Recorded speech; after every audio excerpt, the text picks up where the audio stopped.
Hello বন্ধুরা, একটা গুরুত্বপূর্ণ আপডেট নিয়ে হাজির হয়ে গেছি। আপনাদেরকে এর আগের বেশ কয়েকটা ভিডিওতে জানিয়েছি যে কলকাতা হাইকোর্টের বিচারপতি বিশ্বজিৎ বসু অর্ডারে রাজ্যের যত স্কুল শিক্ষক শিক্ষিকা আছে প্রাথমিক বাদের প্রত্যেকেরই ডেটা কিন্তু অনলাইনে সাবমিট করতে হচ্ছে।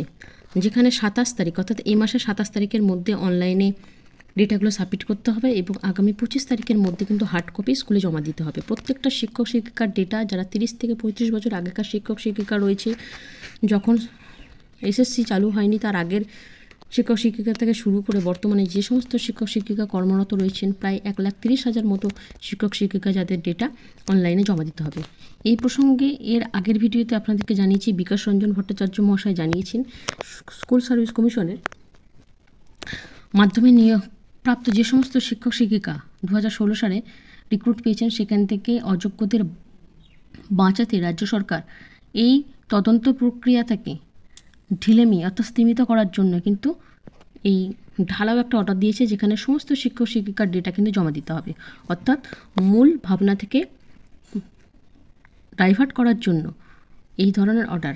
এরকমই একটি বার্তা কিন্তু সুকান্ত মজুমদার তিনিও কিন্তু তার জনসভায় এবং সাংবাদিক কনফারেন্সে বলেছেন যে রাজ্য সরকার 8,000 অযোগ্য শিক্ষক শিক্ষিকাকে বাঁচাতে প্রায় 1,30,000 শিক্ষক শিক্ষিকার ডেটা এইভাবে চেয়ে তাদের প্রত্যেককে বিড়ম্বনার মধ্যে ফেলেছেন। এটা কিন্তু রাজ্য সরকারের একটা পলিসি, যেখান থেকে তারা স্কুল সার্ভিস কমিশনের 2016 সালের যে রিক্রুটমেন্ট প্রক্রিয়া সেখান থেকে সুপ্রিম কোর্টে যে যোগ্য অযোগ্য তালিকা বাছাই করতে বলেছে, সেখান থেকে 8,000 যে অযোগ্য শিক্ষক শিক্ষিকা রয়েছেন তাদেরকে সম্ভবত বাঁচানোর জন্যই রাজ্য সরকার এইভাবে ঢালাও নির্দেশ দিয়েছেন।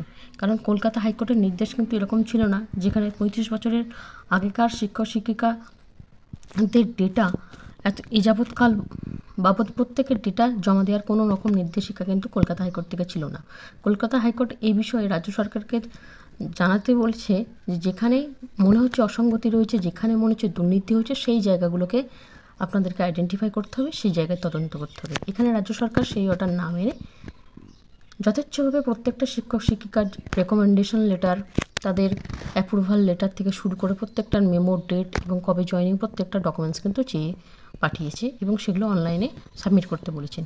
এভাবে প্রত্যেকটা শিক্ষক শিক্ষিকাকে প্রায় বিগত 35 বছর ধরে যে সমস্ত শিক্ষক শিক্ষিকা কর্মরত রয়েছেন প্রত্যেকেরই ডেটা এইভাবে চেয়েছে রাজ্য সরকার, যেটা শুধুমাত্র 8,000 অর্থাৎ স্কুল সার্ভিস কমিশনের মাধ্যমে নিযুক্ত 2016 সালের যে রিক্রুটমেন্ট সেখান থেকে 8,000 অযোগ্যকে বাঁচানোর জন্য বা তাদের তদন্ত প্রক্রিয়াকে ঢিলেমি দেওয়ার জন্য, কনসেন্ট্রেশন সেই জায়গা থেকে ডাইভার্ট করার জন্য এই ধরনের একটা ঢালাও নির্দেশ বলে মনে করছেন সুকান্ত মজুমদার সহ বিভিন্ন আইনজীবী, বিকাশ রঞ্জন ভট্টাচার্য থেকে শুরু করে অনেকেই এটা মনে করছেন।